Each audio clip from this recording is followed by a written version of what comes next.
arkadaşlar, Ece'nin Örgüleri YouTube kanalına hepiniz hoş geldiniz. Bugün sizlerle görmekte olduğunuz bu şirin baloncuk modelli eteğimizi birlikte çalışmak istiyorum. Eteğimizi ben iki renk çalıştım. Siz isterseniz tek renk çalışabilirsiniz.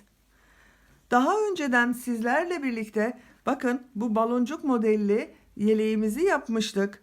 Buna takım olsun diye bugün etek çalışması yapıyorum. Bu yeleğimizin anlatımını da ben YouTube kanalıma ekledim. Sizler için bu yeleğin olduğu YouTube linkini bu videonun açıklama bölümüne ekliyorum. Siz bu videonun sağ alt köşesindeki küçük üçgene tıklarsanız açıklama bölümünde bu yeleğin olduğu YouTube linkini bulabilirsiniz. Bu çiçeğin detaylı anlatımını da ben sizler için hazırladım. YouTube linkime yükledim. Aynı şekilde bu çiçeğin anlatımını da bu videonun sağ alt köşesindeki küçük üçgene tıklarsanız açıklama bölümünde bu çiçeğin olduğu YouTube linkinde oradan bulabilirsiniz. Bugün bu yeleğimizin takımı olan etek örgüsünü yapıyoruz. Eteğimizin örgüsüne bel çevresini çevreleyen bu lastik bölümüyle başlıyoruz. Zincirler çekerek başlıyoruz. Lastik örgüsünü tamamladıktan sonra modelleri yerleştiriyoruz. Modelleri yerleştirdikten sonra düz devam ediyor modeller. Başka hiçbir işlem arttırma yapmıyoruz. Etek boyunu istediğimiz ölçüye kadar getiriyoruz. Eteğimizi bitiriyoruz. Eteğin örgüsüne başlarken bu zincirleri çekin. Bebeğinizin beline göre ölçün. Bir sıra trabzan yapın. Tekrar bir bebeğinizin beline ölçün. Tam denk geliyorsa birleştirme işlemini yapıp lastik örgüsüne devam edin. Ama sizin de benim gibi yanınızda bebeğiniz yoksa standart bebek ölçülerinde işlemleri devam edebilirsiniz. Ben bugün 1 yaş bebek için 80 zincir çektim. 80 zincirin üzerine 80 trabzan yaptım. Trabzanları lastik görünümüne çevirdim. Lastik görünümünü de 5 sıra ile tamamladım. Lastik örgüsünün bitiminde baloncuk modellerini yerleştirdim. Çekmiş olduğum bu 80 zincir ve 80 trabzanın oluşturduğu lastiğin üzerine 20 baloncuk modeli yerleşti bir sırada. Bu 20 baloncuk modeliyle örgümüzü devam ettiriyoruz. Siz bunu daha küçük yapmak istiyorsanız her bir baloncuk modeli için 4 gözenek gerekiyor arkadaşlar. 4 zincir gerekiyor. Siz bunu 76 zincir çekerek 19 baloncuk yerleştirebilirsiniz. Veya daha büyük yapmak istiyorsanız 88 zincir çekerek bunu 22 baloncuk yerleştirerek örgünüze devam edebilirsiniz. Ben örgü anlatımlarımı 0-2 yaş arası bebekler için yapıyorum. Ama daha büyük bebekler için de soran arkadaşlar çok oluyor. Bu eteği 2 yaş üstü 3, 4, 5 yaşına kadar istediğiniz yaşa kadar yapabilirsiniz. Onun için de yapacak olduğunuz çocuğunuzun beline göre başlangıcını yapın. Ama dediğim gibi her bir baloncuk modeli için 4 zincir gerekiyor. Ona göre 4 ve 4'ün katları olacak. Kaç baloncuk sığıyorsa ona göre eteğinizin yerleşimini yapıp yüksekliğinde yani etek boyunu da tercihinize göre siz nasıl uzunlukta olsun istiyorsanız o kadar yapabilirsiniz. Eteğin beline ben sıkıca tutsun diye bakın bebeğin belini sıkı kavrasın diye bu şekilde bir kordon takmayı tercih ettim. Bu kordon yerine siz kurdale de geçirebilirsiniz. Veya hiçbir şey geçirmeden sade olarak da kullanabilirsiniz. Bu kordonu yapması çok kolay. Ben bunun anlatım videosunu da YouTube kanalıma yükledim arkadaşlar. Bu videonun sağ alt köşesindeki küçük üçgene tıklarsanız bu basit ve kolay olan kordonun yapımını da orada bulabilirsiniz. Bugün 1 yaş için yapmış olduğum bu eteğin örgüsünde ben bir adet ip kullandım.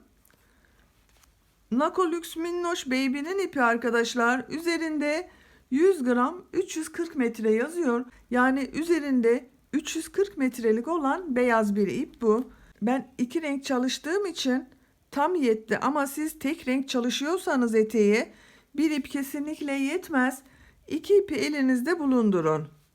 Bu baloncuk modellerine çok ip gidiyor. Hep dolgu olduğu için çok ip gidiyor arkadaşlar. Pembe olarak da yeleğimden kalan bir pembe vardı. Onunla devam ettim. Tığ olarak da 3,5 milimlik tığ kullandım. Siz elinizin sıklığına göre daha büyük veya daha küçük de kullanabilirsiniz. Yalnız bir örgüye başlarken kullandığınız ipin kalınlığı, tığın kalınlığı ve elinizin sıklığı çok değişecektir. O yüzden benimle aynı sayıda yaptığınız zaman bu ölçüler birbirini tutmayabilir. Örgüye başlarken bu ayrıntılara da dikkat ederseniz daha iyi olur arkadaşlar. Malzemelerimiz bunlar. Kanalıma abone değilseniz Ece'nin Örgüleri YouTube kanalına abone olmayı unutmayın lütfen. Zil şeklindeki butonu da aktifleştirirseniz bundan sonra kanalıma yükleyeceğim videolardan ilk önce sizlerin haberi olacaktır. Siz ipinizi, tığınızı hazırlayın, örgümüze geçelim. Hepinize kolay gelsin, iyi seyirler. Eteğimizin örgüsüne zincirler çekerek başlıyoruz arkadaşlar.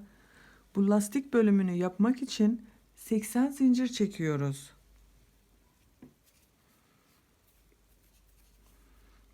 Bu şekilde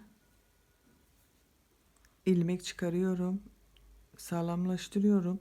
Bundan sonra 80 zincir çekiyorum. 1 2 3 4 5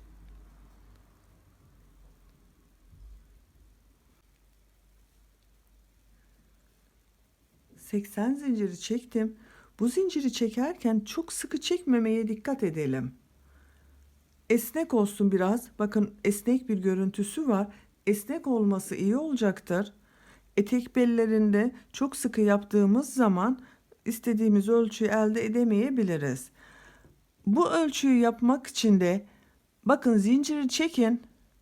Bebeğinizin beline göre bu ölçüyü ölçün.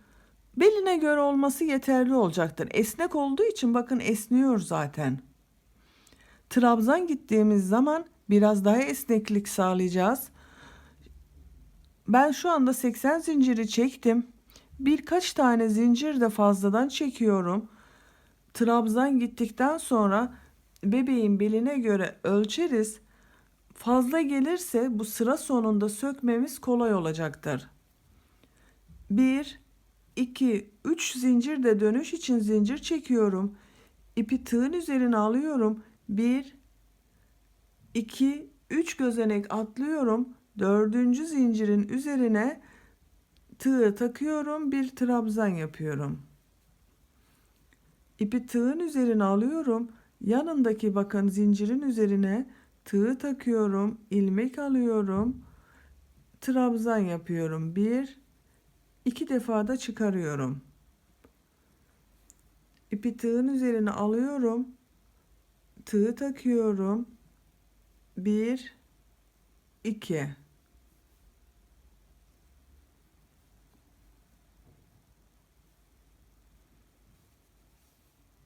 Bu çekmiş olduğumuz 80 zincirin üzerine trabzanlar yapacağız.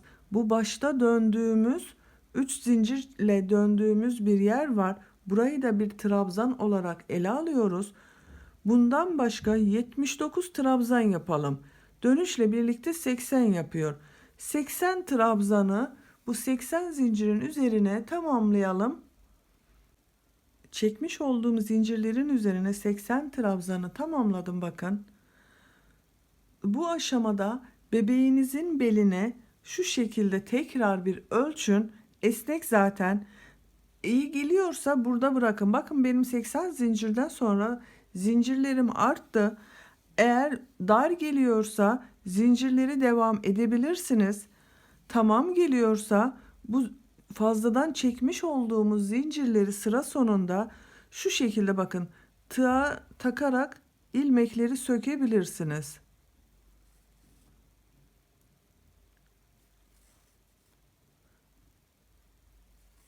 Bu şekilde söktük. Bitim noktasına getirdik. Ben kaç santimlik olduğunu ölçüyorum. Ben bugün standart bebek ölçüsünde yapıyorum. Yanımda herhangi bir ölçüm yapabileceğim bebek yok. Bakın, eteğin uç noktasından sıfıra tutuyorum bakın. Yapmış olduğum lastiğin uç noktasından örgümü çektirmeden ölçüyorum ilk önce. Bakın şu şekilde çektirmeden ölçüyorum. 40 santim bakın. Bunu 40 santim yaptık. Esneme payı da vardır. Bakın şu şekilde esneterek ölçtüğüm zaman bakın esniyor. Bu şekilde ölçtüğüm zaman tekrar ölçüyorum size. Bakın 47-48 santimi buluyor esnek olarak ölçüldüğü zaman. Ama eğer sizin yanınızda bebeğiniz varsa bu ölçümü bebeğinizin beline göre yapmanız çok daha iyi olacaktır. Örgünün bu aşamasında benim gibi yanında ölçüm yapabileceği bebek olmayan veya yeni anne adaylarının yapacağı bir etekse 0-3 aylık bebek için bu ölçü 30-35 santim arası olması yeterli olacaktır arkadaşlar. Bu yaptığınız ölçünün 0-3 ay arası için 30-35 santim yeterli olacağını düşünüyorum. 3-6 aylık bebek için de 33-38 santim arası tercihinize göre yapabilirsiniz. Yani 33 santim esnememiş hali, 38 santim esnek hali ile 3-6 aylık bebek için yeterli olacaktır. 6-12 aylık bebek için esnememiş haliyle bunu 35 santim yaparsınız. Esnek haliyle bu 40 santim olacaktır. 6-12 aylık bebek için de yeterlidir. Ben bugün 1 yaş için yapıyorum. 40 santim uzunluk yaptım. Esnek haliyle bu 45-47 santim arası değişiyor. Siz daha büyük yapmak istiyorsanız 3 yaş 2-3 yaş arası bebekler için 45 santimlik esnememiş haliyle ölçersiniz. 50 santimde esnek haliyle iyi gelecektir. Ama dediğim gibi eğer bebeğiniz yanınızdaysa bu ölçümü bebeğinizin beline göre yapmanız daha sağlıklı sonuç verecektir. Burası anlaşıldıysa şimdi örgümüze geçelim. Bakın trabzanlarımı bitirdim. Bunu birleştiriyorum şimdi. Düzgün gelecek şekilde bakın. Şu şekilde düzgün gelecek şekilde birleştiriyorum. Bu 3 zincir çekerek oluşturmuş olduğumuz bir trabzan vardı. Bu son bakın zincirin üzerine tığ takıyorum. İlmeği alıyorum. İçerisinden geçiriyorum. Bu tığın üzerindeki ilmeğin içerisinden de geçiriyorum. Kaydırma tekniği uyguluyorum bakın burada. 1 2 zincir çekiyorum. 3 zincir çekmiyorum. 2 zincir çekiyorum. İpi tığın üzerine alıyorum. Bu görmüş olduğum ilk trabzan var. Bunu boşluktan bakın şu şekilde boşluktan kavruyorum. Tepe noktasına batmıyorum. Boşluktan kavrayarak ipi alıyorum. İlmek geçiriyorum. Bir ikili trabzan yapıyorum. İpi tığın üzerine alıyorum. Bu sefer diğer taraftan diğer trabzanı ters taraftan boşluktan kavrayıp trabzan yapıyorum. Çok sıkı yapmazsanız iyi olur. Burada çok sıkı yapmayın, bu lastik görünümünü daha güzel görünüyor. Bakın benden taraftan boşluktan alarak trabzan yapıyorum. Diğer taraftan boşluktan alarak trabzan yapıyorum. Bu şekilde tepe noktasına batmıyorum bakın. Benden taraftan boşluktan kavrayıp trabzan yapıyorum. Diğer taraftan boşluktan alarak trabzan yapıyorum.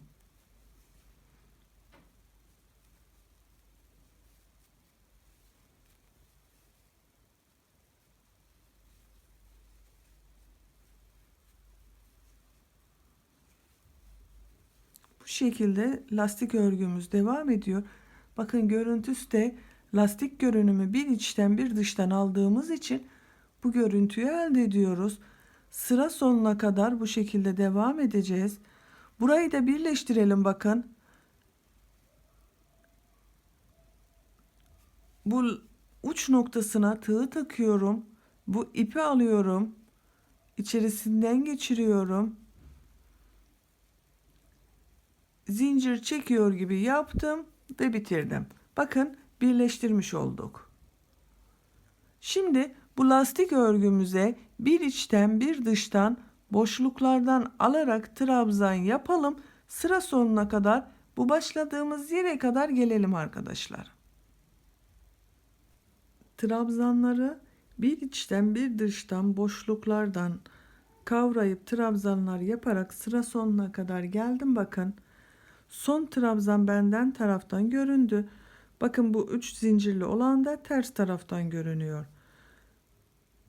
Şu ilk başlangıçta yapmış olduğumuz bu trabzanın tepe noktasına tığ takıyorum, ilmeği takıyorum. Bakın ilmek alıyorum, içerisinden geçiriyorum. Kaydırma tekniğiyle sırayı kapatıyorum. Beyaz ile 2 sıra lastik görünümü elde etmiş olduk. Şimdi renkli ipime geçiyorum.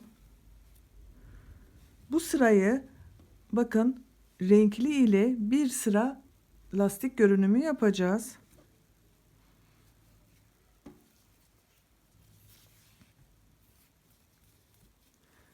Renkli ilmek yapıyorum. İlmeği şu şekilde içerisinden geçiriyorum. 1 2 zincir çekiyorum. Beyaz ipi burada bırakıyorum. Renkli ip ile trabzanlara devam ediyorum. Bu ilk gördüğüm trabzan benden taraftan görünüyor. Bu sırada da bir alt sırada oluşturmuş olduğumuz bu lastik görünümleri nasıl görüyorsak o şekilde trabzanlar yapacağız. Bakın benden taraftan görünüyor. Benden taraftan tığ takıyorum. Boşluktan alıp bir trabzan yapıyorum.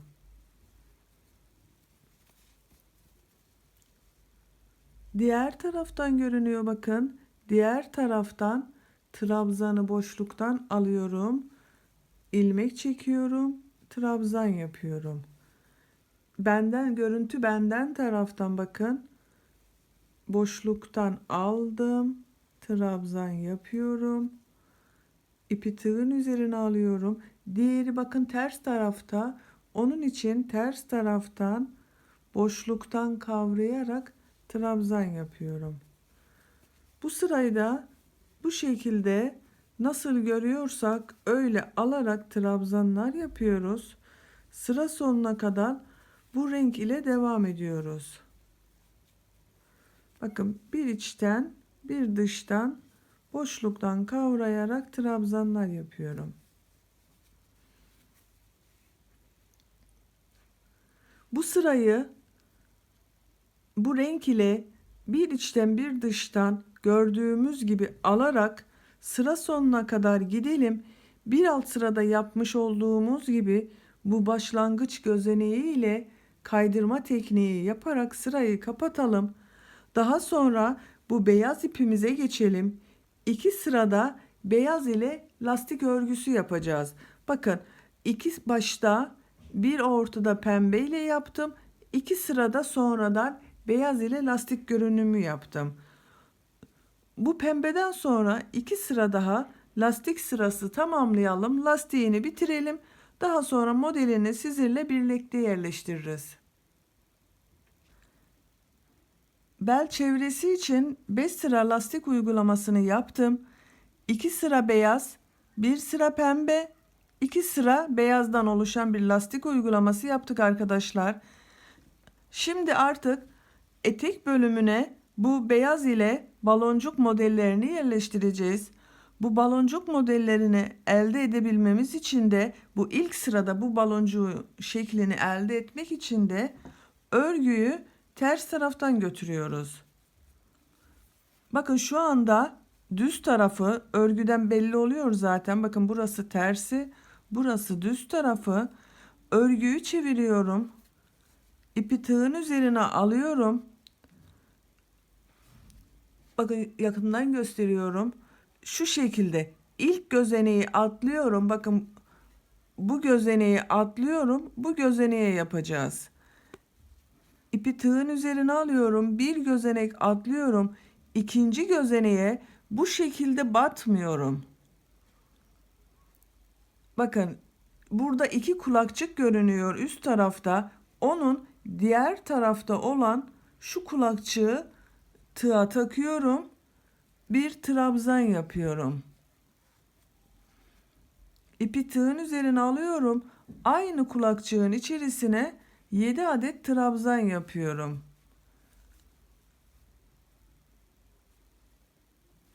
3 4 5 6 7. Bakın bu iki kulakçık görünüyor burada. Bir kulakçığına 7 adet trabzanı yaptık. İpi tığın üzerine almadan bir gözenek atlıyorum. İkinci gözeneğin tepe noktasına sabitliyorum bunu. Bakın sık iğne şeklinde sabitledim. İpi tığın üzerine alıyorum. Şimdi tekrar bu 7 trabzandan oluşan baloncuk modelini yapacağız. Onun için bakın böyle iki kulakçık görünüyor. Bakın şöyle taktığımız zaman tığın üzerinde iki kulakçık görünüyor. 1 ve 2. Bunu ters tarafa bakın diğer taraftaki kulakçığa 7 trabzan yapıyoruz. 1 2 3 4 5 6 7. 7 trabzanı yaptım. Tekrar bir gözenek atlıyorum. İkinci gözeneğe sık iğne şeklinde sabitliyorum. Bakın tutturdum. İpi tığın üzerine alıyorum. Bir gözenek atlıyorum. Bakın bu ikinci gözeneğe burada iki kulakçık var. Ortasına battığınız zaman o kulakçıkları bulursunuz zaten. Bakın ortasına şu kulakçığa 7 trabzan yapıyorum. 2 3 4 5 6 7. 2 4 6 7. Bir gözenek atlıyorum. İkinci gözeneğe bunu sık iğne şeklinde sabitliyorum. İpi tığın üzerine alıyorum. Bakın kulakçıklardan model yerleştirmeye devam ediyorum.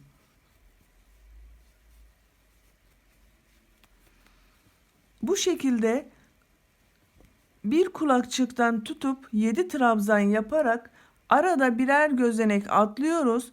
Bir sabitliyoruz. Bir gözenek atlıyoruz. Kulakçıktan bakın iki kulakçık var. Bir kulakçığa 7 trabzan yapıyoruz. Bu şekilde devam ederek sıra sonuna kadar modelleri yerleştirelim. Sıra sonuna geldim. Sıra sonunda bakın son kulakçığa da 7 trabzanı yaptım. Şimdi bu başlangıç ile birleştirmem gerekiyor. İpi tığın üzerine almadan bakın bu başlangıç yaptığımız bir gözenek vardı. Ona tığı takıyorum. İlmek alıyorum. Sık iğne yapıyorum. Aralarda yaptığımız işlemi aynısını yapıyorum. Geriye dönmem gerekiyor. Örgüyü çevirip geriye dönmem gerekiyor. Geriye dönebilmek için de bu modelin ortasına kadar gitmem gerekiyor. Bu modelin ortasından yapacağız arkadaşlar. Bu sırada bu yapmış olduğumuz baloncukları bu aralardaki boşluklara yapacağız. Bakın bir alt sırada yapmış olduğumuz baloncukların arasında oluşan boşluklara baloncuk yapacağız. Buraya bir baloncuk yapmam gerekiyor ama şimdi geriye dönersem burada bir boşluk oluşacak. Onu önlemek için bakın bu modelin trabzanlarının üzerinden tığ takıyorum. İlmek alıyorum. İçerisinden geçiriyorum. Kaydırma tekniği yapıyoruz. Bakın tığ takıyorum. İlmek alıyorum. Çekiyorum. İçerisinden geçiriyorum. 7 trabzan vardı zaten bir modelde. Bu modelin 4. trabzanına yani tam ortadaki trabzanına kadar bakın kaydırma tekniği yaparak geldim. Bir zincir çekiyorum. Örgüyü çeviriyorum. Bakın şu şekilde çevirdim örgüyü. Artık eteğin düz tarafındayız. İpi tığın üzerine alıyorum. Bu bir alt sırada yapmış olduğumuz baloncukları yapacağız. Aynı şekilde aynı yol ile bakın burada boşluk arasına batmış olduğumuz sık iğneler var. İki model ortasında birer tane sık iğne yapmıştık. Onun bu iç kulakçığından tutuyorum. Buraya baloncuk modelini yapıyorum. 7 tane trabzan yapıyorum. Aynı kulakçığın üzerine. 3 4 5 6 7 7 trabzanı yaptım. Şimdi bu bir alt sırada yapmış olduğumuz baloncuğun tam ortasındaki sayabilirsiniz. Bakın 1 2 3 atlıyoruz. 4. gözeneğine tam ortasına denk geliyor. 7 trabzan yapmıştık zaten. Buna sık iğne olarak tutturuyorum. İpi tığın üzerine alıyorum. Bu iki baloncuk ortasında olan sık iğne battığımız vardı. Bakın bu sık iğne battığımızın ortasından tığı takıyorum kulakçığına. Diğer taraftaki kulakçığına 7 trabzan yapıyorum.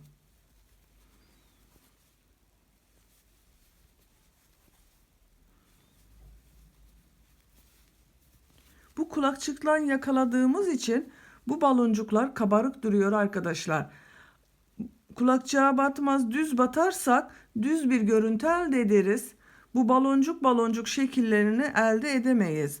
Onun için kulakçıklardan yakalamamız gerekiyor. Bakın 4 trabzan yaptım.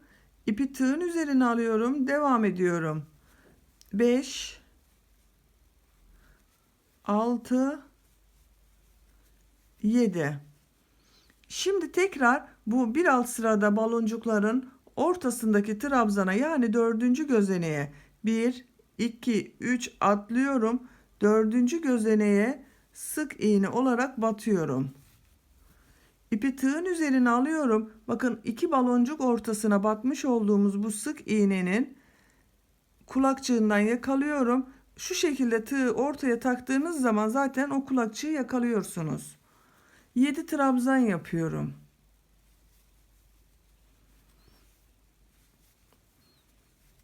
3 4 5 6 7.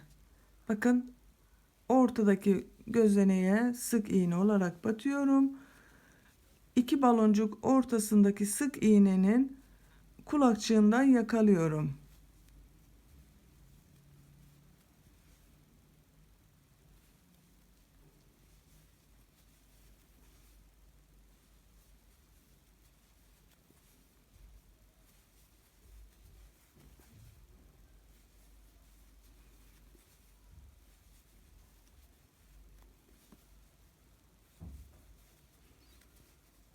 Ve diğer modelin ortasına tutturuyorum. Bu şekilde devam ettireceğiz. Görüntüsüne bakalım. Bakın bir terste görünüyor. Bu da ters taraftan baloncuk oldu.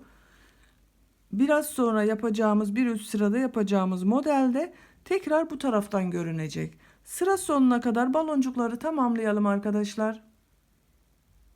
İkinci sıra baloncuklarda da son modeli bakın yaptım.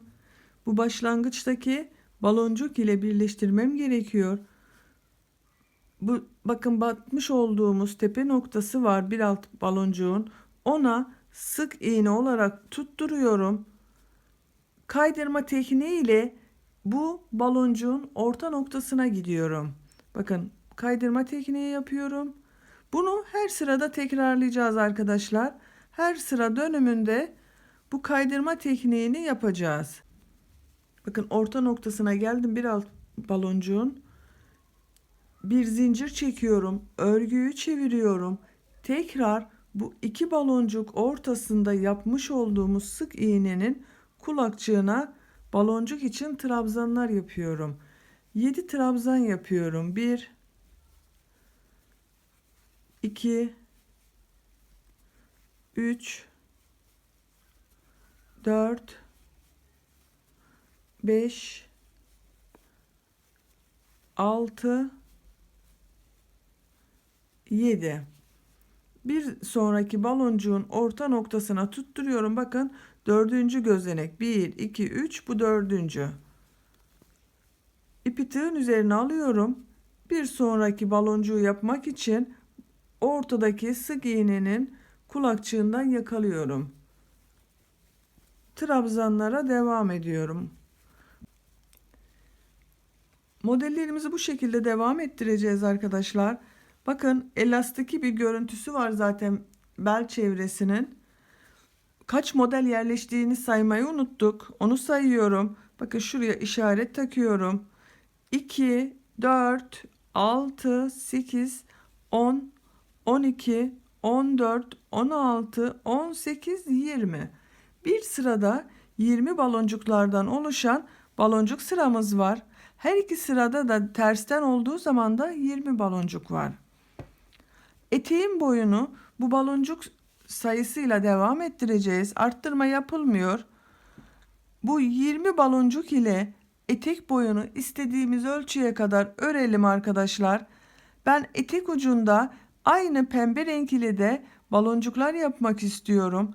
Eğer siz de renkli yapacaksanız bu baloncuk sırasını, bakın ikinci sıra görünüyor şu anda. Bu iki sırayı 7 sıraya tamamlayalım. Her iki taraftan da 7 baloncuk görünümlü olasıya kadar örgüye devam edelim. Ama sade renk istiyorsanız da etek boyunu istediğiniz ölçüye kadar örebilirsiniz. Yüksekliğini tamamlayalım gelelim. Bel lastiğinden itibaren bu kadar ördüm. Kaç sıra ördüğüme bakıyorum. Bakın baloncukları sayıyorum. 1, 2, 3, 4, 5, 6, 7. 7 baloncuk görünümü var. Bakın diğer son sıramda ters taraftan aldım. Düz görünen bölümdeyim. Burada renkli ipe geçiyorum. Renkli ipe geçmeden önce bakın bu baloncuk modelinin ortasına geçmem gerekiyor. Onun için beyaz ile kaydırma tekniği yaparak devam ediyorum.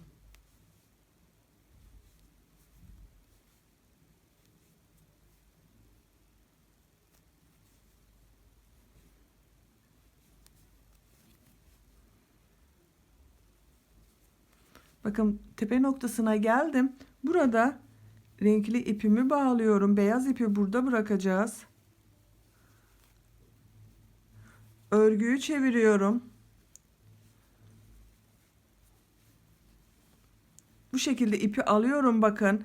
Aynı baloncuk yapıyor gibi bu renk ile devam ediyorum ama. Beyaz ile değil, bir alt sırada yaptığımız gibi baloncuğa buradan devam ediyorum. 7 trabzan yapıyorum. 1 2 3 4 5 6 7. Diğer baloncuğun, bakın diğer yedili grubun ortasındaki gözeneğe sık iğne olarak batıyorum. İpi tığın üzerine alıyorum. Aynı baloncukları yapmaya devam ediyorum. 2 3 4 5, 6, 7. Diğer baloncuğun tepe noktasına sık iğne şeklinde tutturuyorum. İpi tığın üzerine alıyorum. Baloncuklarıma devam ediyorum. Bu sırayı bu renk ile devam ettireceğiz. Bakın, baloncuk görünümlü yerde renkli ipe geçtik. Bir sonraki sırada bu terste görünen olan şunun yerine beyaz ile yapacağız. Bir sıra beyaz, bir sıra renkli ip ile devam edelim. Bu renkli baloncuklardan 3 baloncuk olasıya kadar örgümüze devam edelim. Eteğin uzunluğunu tamamladım ben arkadaşlar, bitirdim. Kapatma tekniğiyle sıramı burada kapadım. İpimi kestim, ipi de içeriden götürdüm.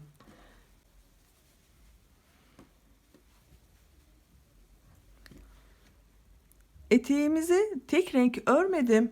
Etek ucunda 3 sıra baloncuklar yaptım. Üst tarafta görünen baloncukları pembe renk ile, alt tarafta görünen baloncukları beyaz ile yaptım. Yani tersten yaptığımızı. Etek ucunda da düz halde bıraktım bakın. Dilim dilim görünsün istedim.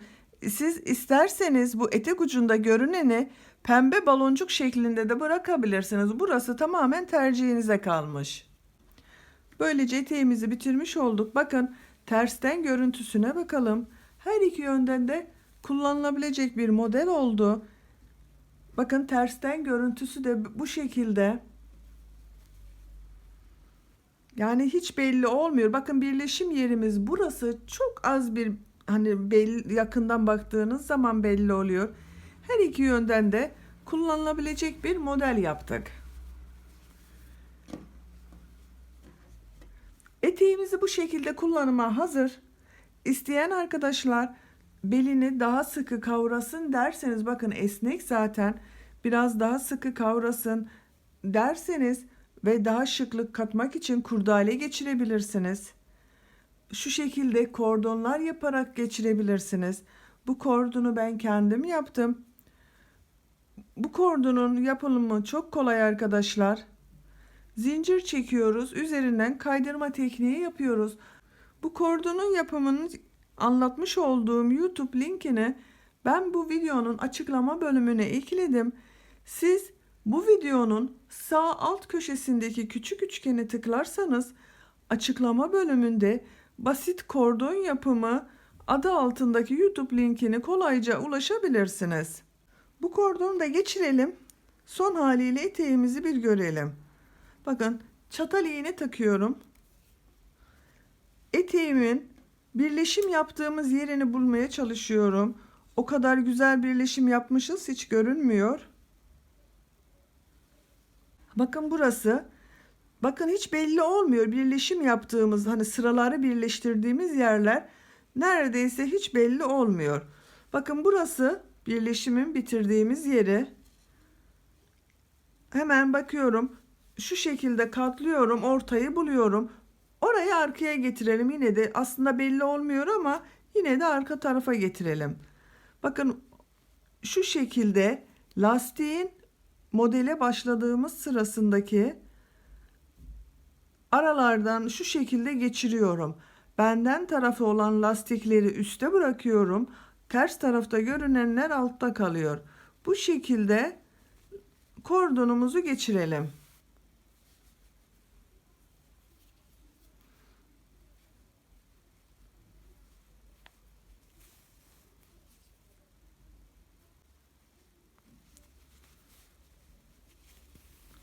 Bakın, sıranın tamamından bu şekilde kordonu geçirdim. Ortalayalım kordon ipimizi. Siz kurdale de geçirebilirsiniz veya hiçbir kurdale, kordon geçirmeden sade olarak da kullanabilirsiniz. Eteği bebeğe giydirdikten sonra bu kordonu istediğimiz gibi beline göre ayarlayarak fiyonk şeklinde bağlayabiliriz. Hem bir şıklık katıyor, hem bebeğin belinde daha güzel duruyor. Bakın. Böylece eteğimizi bitirmiş olduk arkadaşlar. Size bitmiş haliyle ölçülerini vermek istiyorum.